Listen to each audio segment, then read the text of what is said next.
From the Cronkite Studios in downtown Phoenix, this is Cronkite News. An Arizona political icon has passed away, remembering the life of our state's first female governor, Rose Mofford. Arizona State University's Tempe campus is set to get its own polling place, what this means for student voters. And what Donald Trump said that helped fuel a movement in taco truck owners in Arizona. Cronkite News starts now. Good evening and welcome to Cronkite News on Arizona PBS. I'm Veronica Acosta. And I'm Danielle Kernkamp. Thanks for joining us.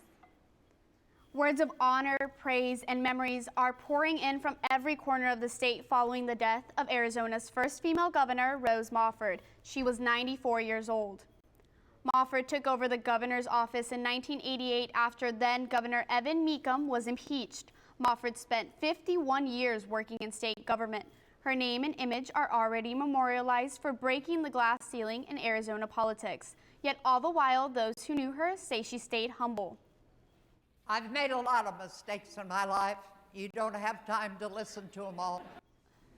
Governor Doug Ducey shared in a statement, quote, Rose Mofford's story is a truly unique Arizona story. Rising through the ranks of state government to our state's top office, she shattered a once thought unbreakable glass ceiling and served as an unparalleled role model to many. She was nothing short of an Arizona treasure and will be deeply missed. Senator John McCain also issued a statement saying, quote, she rose above the partisanship and brought Republicans and Democrats together to make Arizona stronger and more prosperous. She did so with good humor and undeniable grace. She will remain an inspiring and cherished figure in Arizona, a state that loved her just as much as she loved it. A longtime Mofford friend says the former governor died this morning at a hospice she entered last month after being hurt in a fall. She had been a regular at state events and community lunch hours right up until her injury. Before her political path took her to the highest office in the state, Mofford worked in the Arizona Treasurer's Office, the Tax Commission, and Arizona Highways Magazine.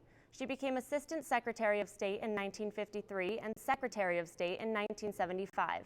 As governor, she oversaw the creation of Arizona's first statewide drug prevention resource center.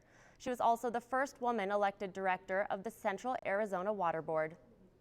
But Mofford's story first began to take shape in Globe, Arizona, where she started her career as a political trailblazer as the first female student body president of Globe High School. Cronkite News reporter Carla Liriano joins us there live. I'm here in front of Globe High School.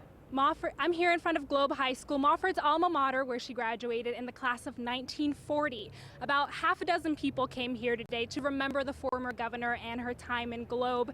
They say she got roses every year for her birthday and was known for her softball skills. Her picture still hangs in the Globe High School Hall of Fame, and we'll be out here to talk to more people in this community about her legacy, and we'll have that for you on Cronkite News in the days to come. In Globe, Carla Liriano, Cronkite News. Cronkite News will continue to track the response to the death of former Governor Rose Mofford, and there's much more to come on Arizona Horizon immediately following our newscast. If you'd like to share your memories with our news team, go to cronkitenews.azpbs.org.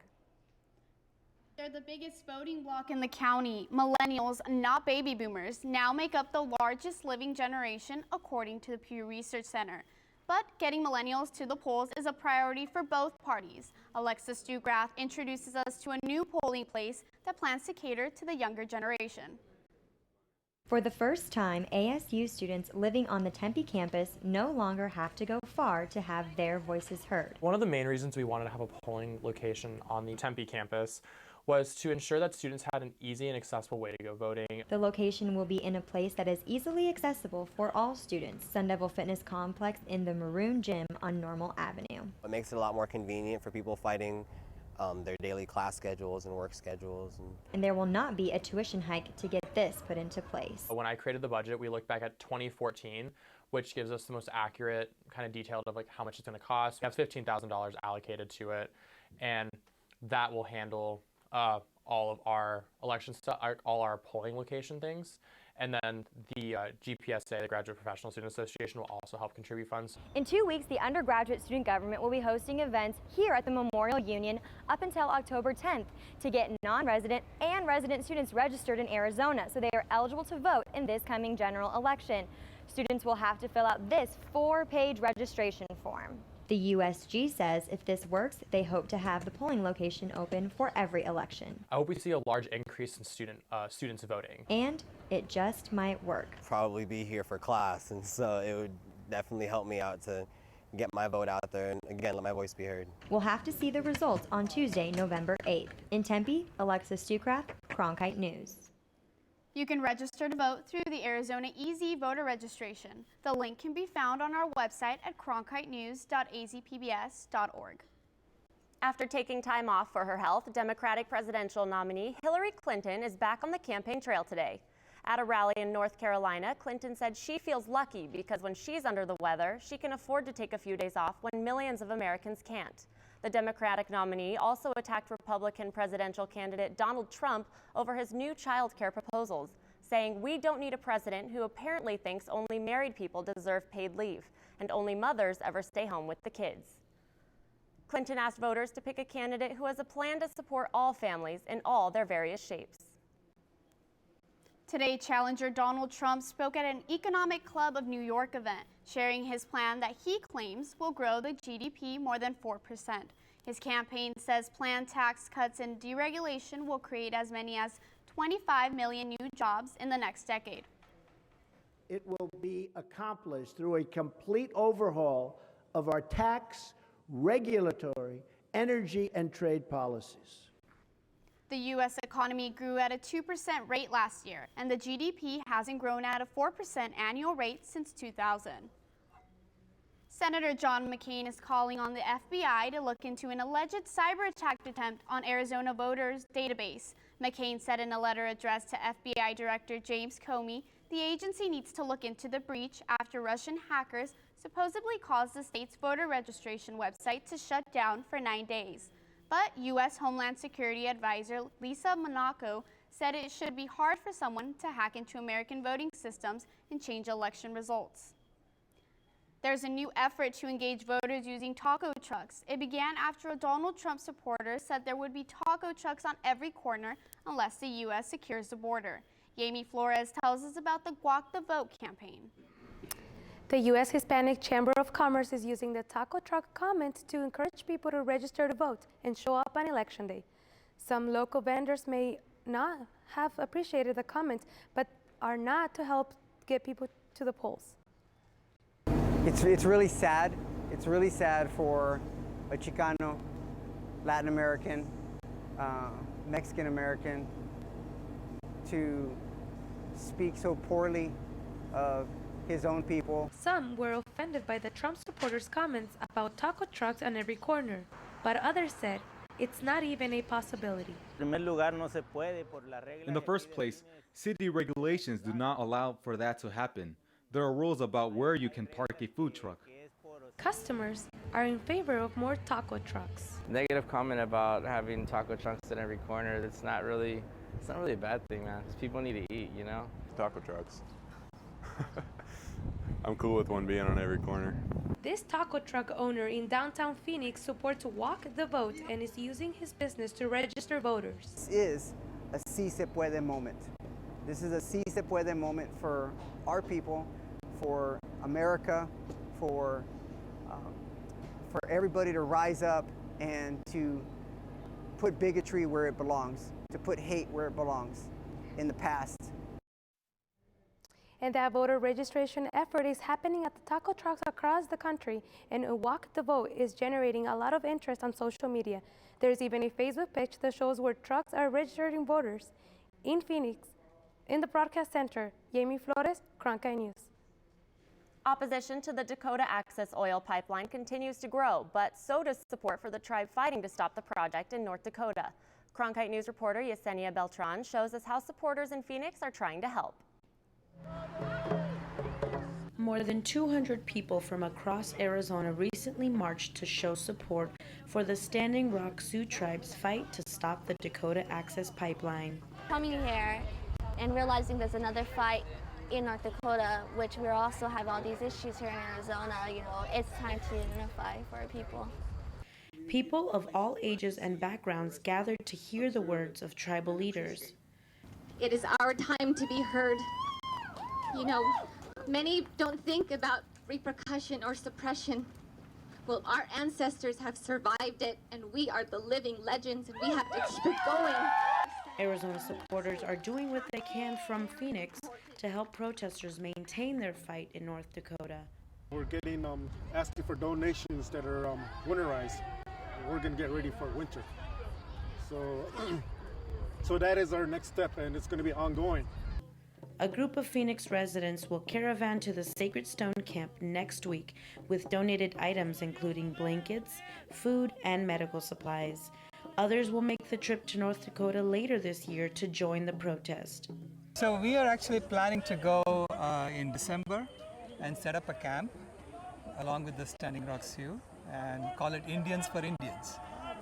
You know, this is Indians from India come to support Indians. This is a fight many in Arizona now see as their own. In Phoenix, Yesenia Beltran, Cronkite News. Pipeline construction is temporarily stalled while the federal government reviews permits on federal land. The project is more than half complete, and the company building the oil pipeline says it plans to finish the job. A group of concerned citizens and officials say they found a way to slow down the loss of water in the Verde River. Almost half of the river's surface water is used here in Phoenix. Coming up on Cronkite News, how this pilot program will help preserve water levels in Arizona. I think I finally found my hallelujah. I've been waiting for this moment all my life. Now all my dreams are coming true. Yeah, I've been waiting for this moment. It's good to be alive right about now.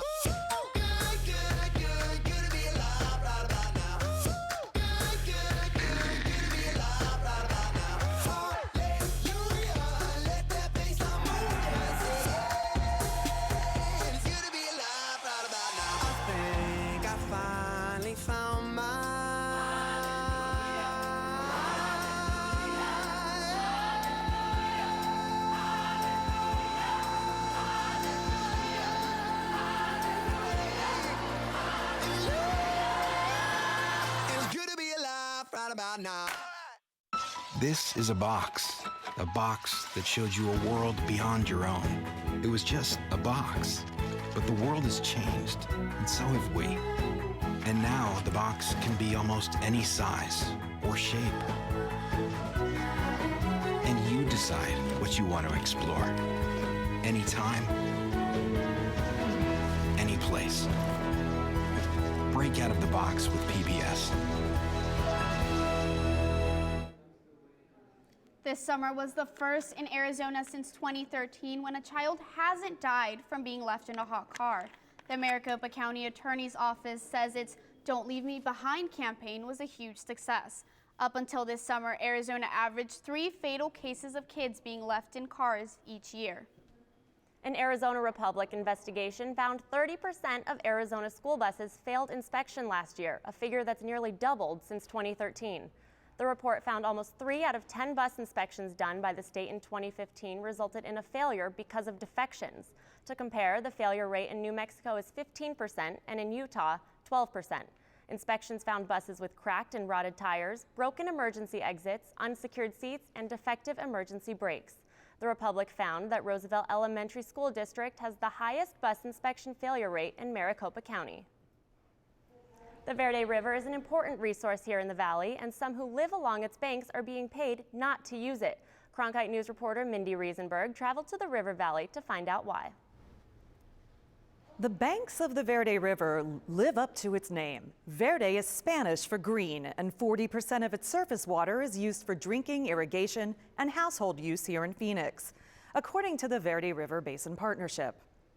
To keep the river flowing, a group of public officials, conservationists, and economic development experts have spent 3 years trying to figure out how to slow down the loss of the Verde River's water. They came up with a pilot program that pays residents and business owners to conserve. For example, a Cottonwood family has chosen not to irrigate its pasture for the next year, which saves 3 million gallons of water. The Nature Conservancy Arizona paid the family for the unused water based on the average market rate. Then the Conservancy's partner, Friends of the Verde River Greenway, sold the water credits to Page Springs and another local vineyard. Now they can water nearly 10 acres of vineyards with less impact on the area's groundwater. The groups hope this pilot program will help preserve water levels, which have been dropping across Arizona. For more on how this program works and why this is critical to Arizona, go to our website, cronkitenews.azpbs.org. Mindy Riesenberg, Cronkite News. There's going to be an art expo this weekend at the Phoenix Convention Center. And it's aimed at helping those suffering from substance abuse. Coming up on Cronkite News, how a recovering alcoholic is using her experience to raise awareness. It's a beautiful day outside of Tempe Town Lake, 96 degrees, but triple digits are back on tap. I'll have your full weekend forecast when Cronkite News returns. 1, 2, 3, 4, 5, 4, 2. I'm always searching to feel like I fit into something. We are the people that we are because of our past.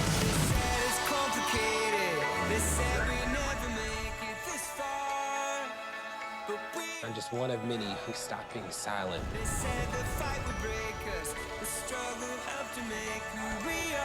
It's just proof of how far we have come. Make sure in all the hustle and bustle, we don't lose sight of why we're here. It all boils down to communicating the lives we live. If you look closely, they've got a story to tell. It connects with you in a very deep way. We wish you love, peace, and soul. Come with us on this great adventure.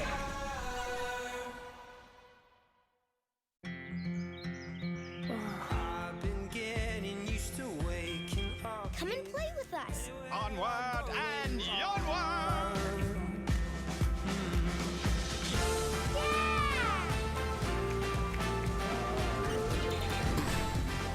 Good ideas open up a whole new world of possibilities. The more you know about history, the more you know about yourself. The sky is the limit. Where I go, there you are. September is National Recovery Month for people with mental and substance abuse disorders. Cronkite News reporter Kate Pfeiffer caught up with one Scottsdale woman who turned her past addiction into a good cause. Barbara Brown was just 14 when she started abusing drugs and alcohol. Today, she does everything she can to make sure people get the help they need. 26 years ago, Barbara Brown got a sobering phone call from her younger sister. It was, we're finished. If you don't get help, that's it. And she slammed the phone down so hard I can still hear it ringing in my ear.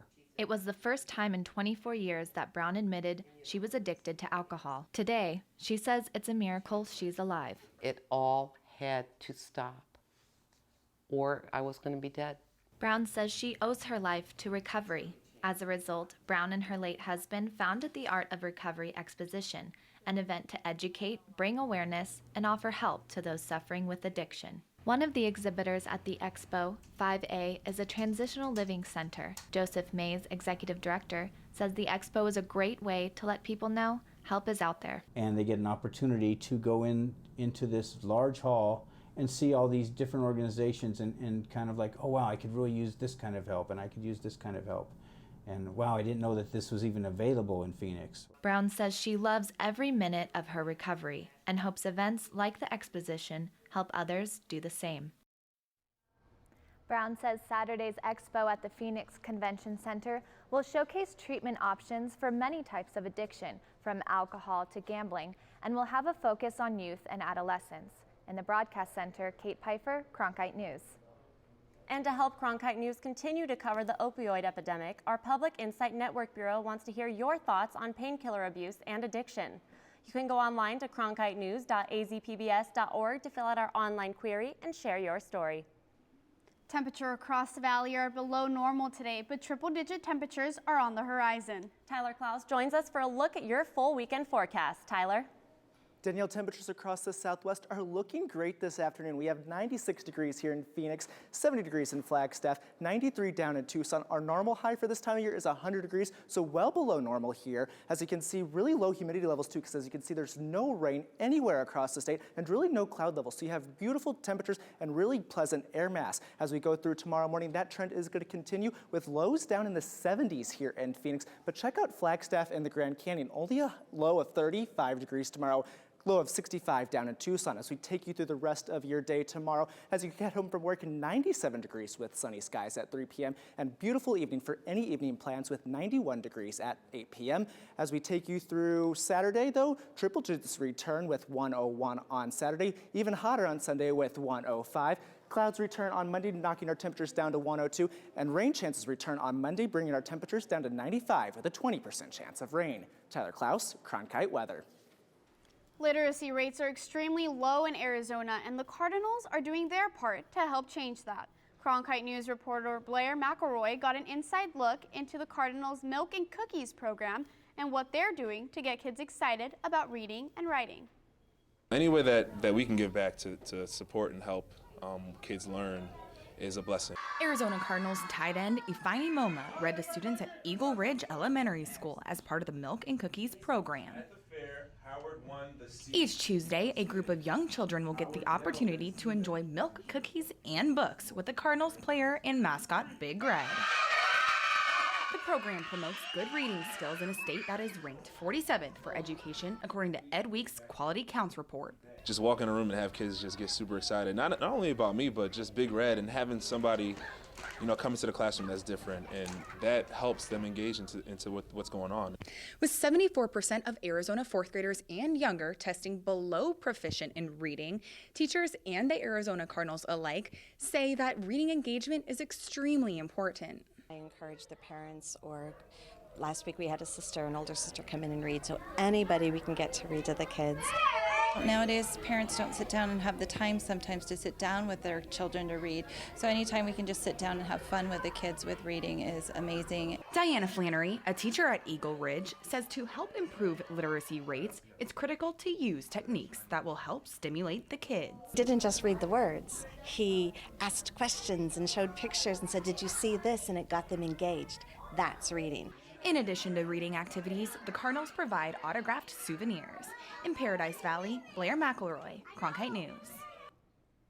More bad news for Chase Field. The Diamondbacks' home field could only be worth $45 million after costing more than $350 million to build back in 1998.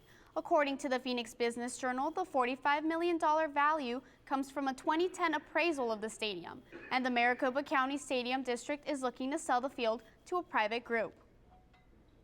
The Phoenix Suns are reporting to training camp in Flagstaff later this month, and our Public Insight Network Bureau wants to hear from Suns superfans from around the valley. To fill out our online query and share your story, go online to cronkitenews.azpbs.org and search Suns Superfan. Mexico is celebrating their Independence Day tomorrow, and a local mariachi program is rehearsing for the celebrations.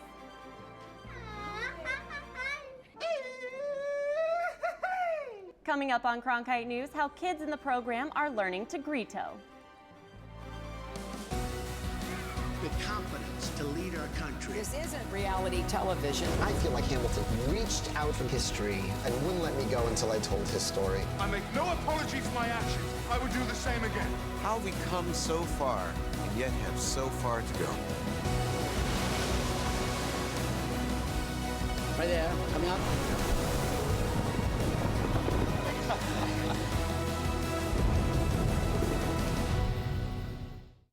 In 1920s Melbourne, careful with the hand luggage. My pistol's in there somewhere and it may still be loaded. Phryne Fisher is a detective. Things could get interesting around here. Thought they already were. Who isn't afraid to live a little. I hope you're not concealing a dangerous weapon under that skirt. I'm concealing a lot of things. Why do you think you could just run off on your own? Because I'm carrying a gun. The irresistible series, Miss Fisher's Murder Mysteries. Saturday night at 10 on Arizona PBS. Hi, I'm Charlie Rose. As part of the Walter Cronkite School of Journalism and Mass Communication at ASU, Arizona PBS is providing a state-of-the-art venue for the next generation of journalists. From newsrooms in Washington, Los Angeles, and here in Phoenix, students engage in real-time, real-world news reporting, broadcast production, and online innovation. The Cronkite School and Arizona PBS working together in new ways to bridge the classroom to the community in the digital age. Hispanic Heritage Month celebrations are underway. Cronkite News reporter Lillian Griego traces historic significance of the grito.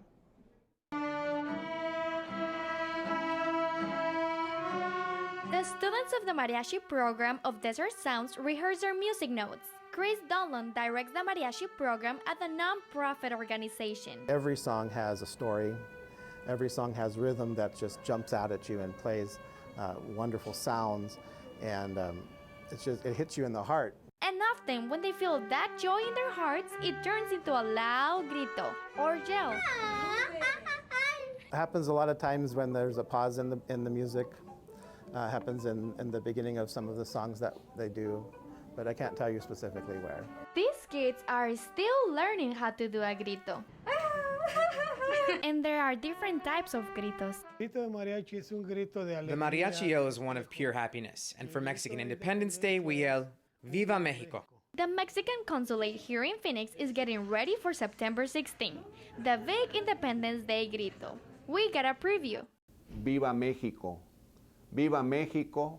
Viva Mexico! But you don't have to be from Mexico to be able to do a grito. For many Mexican families, the grito is a passed-on tradition. I don't even remember the first time I heard a grito. I learned by listening to Mexican music in family gatherings and then trying it myself. And my grito goes like this. Ah! In Phoenix, Lilian Griego, Cronkite News. That's it for Cronkite News tonight. Thanks for joining us. For top Arizona stories anytime, go to cronkitenews.azpbs.org.